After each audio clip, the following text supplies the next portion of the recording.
A federal judge just dropped an emergency ruling, and it went completely under the radar for most people. This ruling directly targets the permit system that keeps millions of Americans legally armed in public. And if you carry a firearm for self-defense, if you have ever applied for a concealed carry permit, or if you live in one of the states that still uses a shallow permitting process, this ruling affects your ability to keep doing exactly that. Every single federal judge on the panel agreed on the core ruling, not one dissenting vote. That almost never happens in cases involving constitutional rights. And it tells you this came down hard on one side of the argument. This applies to every permit holder in states that fall under the ruling's jurisdiction, which right now means potentially tens of millions of Americans need to know what just changed. And here's what is most shocking. This barely made the news. The mainstream outlets buried it. The people who should be screaming about this from the rooftops are staying quiet. If you're someone who actually takes your rights seriously, not just talks about them, this channel was built for people like you. Hit subscribe and prove it right now. This all started when a coalition of gun rights organizations challenged the entire permitting framework in a federal circuit court. The case worked its way up fast because the plaintiffs argued that the system itself violated the Second Amendment. They said the government should not have the power to make you ask permission before you can exercise a fundamental right. That is like requiring a permit before you can speak or before you can worship. The court looked at the history of permitting systems in this country and compared them to what the founders intended when they wrote the Second Amendment into the Constitution. The majority opinion found that the current permit regime exceeded what the historical record could justify. That is legal language for saying they found it went too far and they stopped it. Now, before I get into the real impact, I want to know what you think. Do you believe this ruling actually protects you, or does it leave too many gaps? Drop your answer in the comments. And while you're there, hit the like button. It tells me to keep making videos like this. Here's what most people are missing about what this actually means for you personally.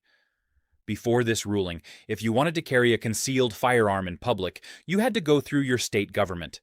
You had to fill out forms, submit to background checks, pay fees, and wait sometimes months for approval. Some states made that process easy, others made it nearly impossible. What this ruling does is say that the government cannot require you to get permission to exercise a right that already belongs to you by default. Think about that for a second. It is like the difference between needing an invitation to enter your own home versus just walking in, because it belongs to you. The right does not come from the government. The government did not grant it. So requiring them to sign off on it before you use it is backwards. Here's another layer most people never think about. What happens to the permit you already have? That is one of the first questions gun owners are asking right now. The ruling itself addresses the requirement to obtain a permit going forward.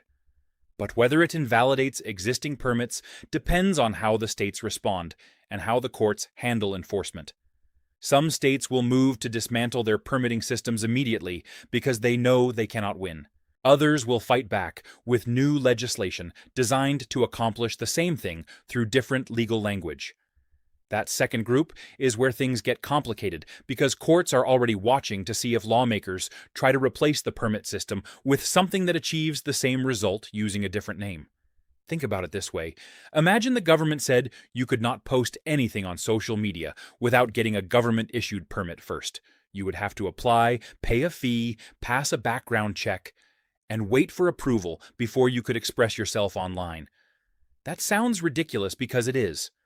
And that is essentially what the permitting system for carrying a firearm has been, a permission slip for a fundamental right. This ruling says that permission slip is no longer required. What I'm about to show you in the next few minutes is the part most channels skip completely. You will want to be subscribed before I get there. So, turn on the bell right now.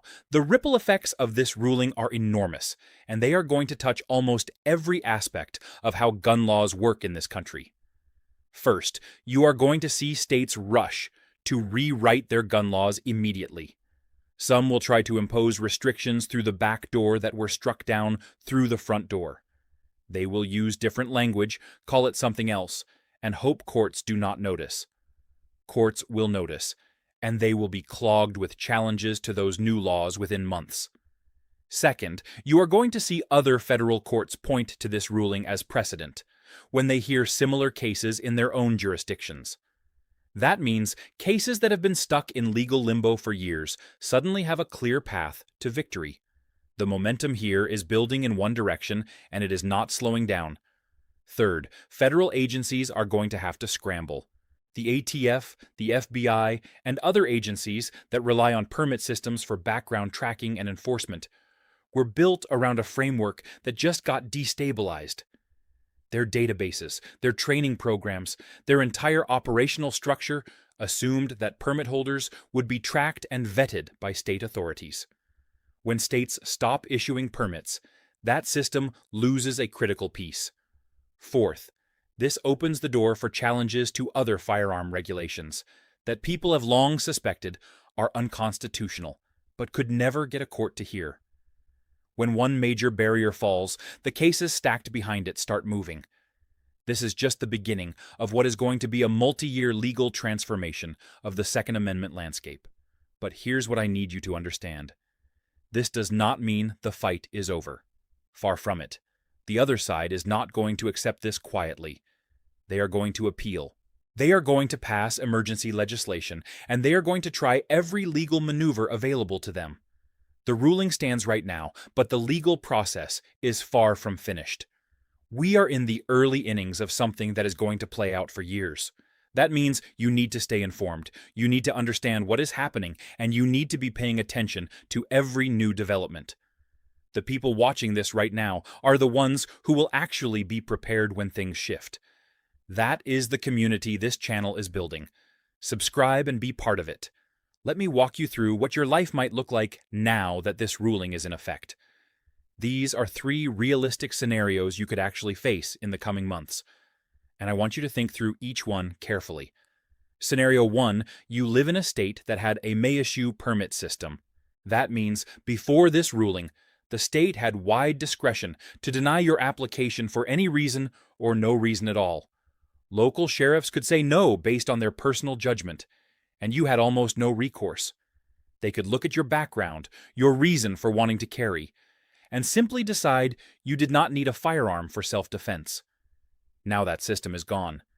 You no longer need to ask their permission. You can carry, and the burden has shifted to the government to prove you should not be allowed to, rather than you having to prove you deserve to be. That is a fundamental inversion of how constitutional rights are supposed to work. Scenario 2. You live in a state with a shell issue system that required training fees, a waiting period, and sometimes additional requirements like fingerprints or interviews. Those requirements are now facing serious legal pressure. You might still need to complete training to handle a firearm safely.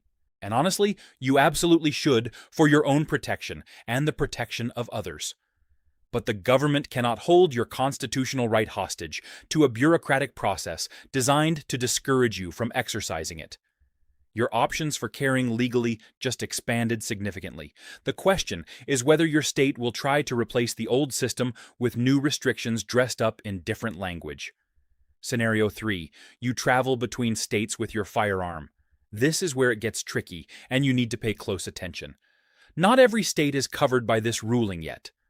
Some states have their own constitutional provisions that operate independently of federal precedent. Others will pass emergency legislation trying to maintain their permit requirements through state authority. The legal situation will vary from state to state, sometimes dramatically. You need to know the laws in every state you travel through, not just the one where you live. The map of where you can legally carry is going to look very different in 6 months than it does today. Do not assume your current knowledge is still accurate even a month from now. Here's another scenario that is going to come up a lot. You walk into a business and see a sign that says "No firearms allowed. Hurry, Curie." Before this ruling, that sign carried the full weight of state law backing it up. Now, the legal picture is more complex. Private property rights still exist. Business owners still have the right to set their own rules for their premises. But the state law that made your permit, The only thing giving you permission to carry is gone. How courts handle the intersection of private property rights and the new permitting landscape is going to be one of the most important questions in the coming months. Now, let me address what you are going to hear from people online who did not watch this video carefully. There's a lot of noise circulating about what this ruling does and does not do, and most of it is either wrong or dangerously incomplete.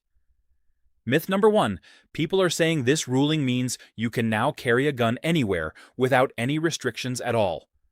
That is absolutely not what happened. The ruling addresses the permitting requirement. It does not eliminate laws about where you can bring a firearm. You still cannot carry into federal buildings, schools, airports, carouses, or private property where the owner says no.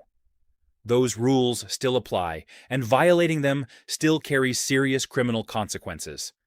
This ruling changes who gets to carry. It does not change where carrying is permitted. Those are two completely different things. Myth number 2. Some people are claiming this ruling has already been stayed or blocked by a higher court. As of right now, the emergency ruling has not been overturned or stayed. The case is moving through the system, and there will be appeals.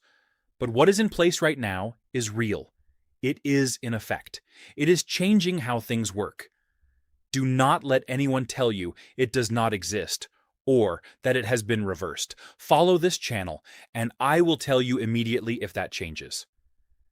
Myth number 3. Friends and family members are telling each other that existing permits are now completely invalid, and they need to throw them away. That is premature and potentially dangerous advice. Your existing permit may still serve you in states that are not immediately affected by this ruling. It may still provide legal benefits in interactions with law enforcement who are more familiar with the old system. It may still open doors in states that maintain their own permit requirements under state constitutional authority. Do not assume your permit is worthless just because the federal legal landscape shifted. Keep it. Understand when it still applies and use it intelligently. Myth number 4. People are saying this applies to all 50 states immediately. It does not. The ruling applies to states under the jurisdiction of the court that issued it. Other states are affected indirectly through the precedent it sets, but the direct application is more limited. You need to understand which category your state falls into and what that means for your specific situation. Here's what I want you to take away from this entire video. 3 things, and I want you to remember them above everything else. Number 1, this ruling fundamentally shifts who carries the burden of proof in carrying cases. Before you had to prove you deserve to exercise your right. You had to demonstrate good cause, show specific need, get approval from government officials who had broad discretion to say no. Now the government has to prove you should not be allowed to exercise your right. They have to show you are dangerous, that you have lost your rights, that there is a specific legal reason to prohibit you from carrying. That is a massive difference in how constitutional rights work in practice. It changes everything. Number 2, the permitting system as we knew it is under serious legal pressure across the entire country. Even if this exact ruling gets modified on appeal, even if it gets narrowed or delayed, the direction of travel is clear. Courts are more receptive to Second Amendment challenges than at any point in the last 50 years. The legal environment has shifted, and it is not shifting back. Every gun owner needs to understand that the world we are moving into is different from the world we came from. Number 3, your responsibility just increased significantly. More people will be legally armed in more places. That raises the stakes for every gun owner to train properly, to understand the laws in every state you visit, and to carry yourself with the discipline that comes with holding someone's safety in your hands. The right to carry is not just about you.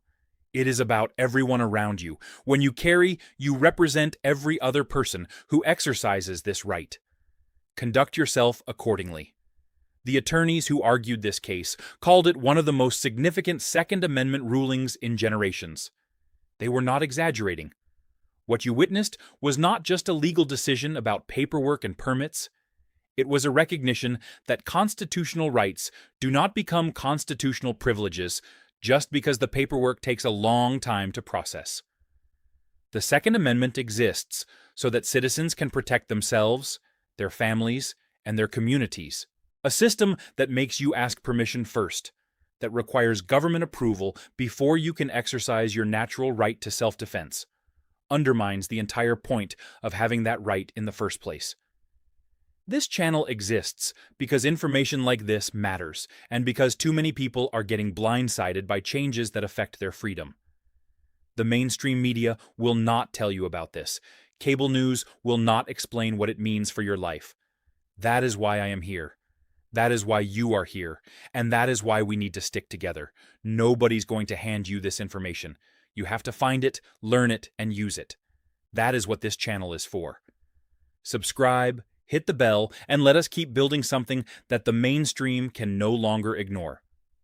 Drop a comment telling me what surprised you most about this ruling, and share this with someone who carries a firearm or who should understand why these rights matter.